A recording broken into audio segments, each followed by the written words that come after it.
பிரியத்துக்குரியவர்களே, mark 5:34, உன் வேதனை நீங்கி சுகமாக இரு. தொடர்ந்து ஹாஸ்பிட்டல்னு ஓடி மாத்திரை, சர்ஜரி அப்படி இப்படின்னு பண்ணி பயங்கரமான வேதனை மத்தியில் இருக்கிறீர்களோ, எவ்வளவோ முயற்சி தந்த வியாதி என்னை விட்டு போவே மாட்டேங்குத, என் பிள்ளை விட்டு போவே மாட்டேங்குது, எங்கள் அம்மா விட்டு போவே மாட்டேங்குத, எவ்வளவோ போராடி பார்த்து என் பிள்ளை போதை பழக்கத்துலேருந்து வெளியே வர மாட்டேங்கிறானே, கெட்ட நண்பர்கள்ட்டேருந்து வெளியே வர மாட்டேங்கிறாளே, ஐயோ எங்கள் வாழ்க்கையில் இவ்வளவு கஷ்டமா நஷ்டமா, எது தொட்டாலும் தோல்வியாக இருக்கிறேனே என்று சொல்லி கலங்கி நிற்கலாம்.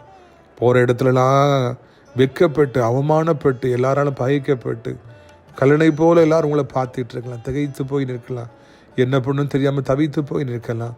இயேசு உங்களை நேசிக்கிறார். அவர் சொல்கிறார், மகனே மகளே, என்னிடத்துல வா, நான் இந்த நாள்லேருந்து உன்னை ஆசீர்வதிப்பேன், உன் நிந்தைகளை நீக்குவேன், உன் வியாதிகளை நீக்குவேன், ஒரு புது வாழ்வு உனக்கு தருவேன், நீ எங்கே போனாலும் வெற்றியாகவே இருப்பாய், எல்லா இடத்துல நீ போனாலும் உன்னை வாழாக்காமல் தலையாக்குவேன், கீழாக்காமல் மேலாக்குவேன், உன் வேதனைலாம் நீங்கி நீ சுகமாக இரு.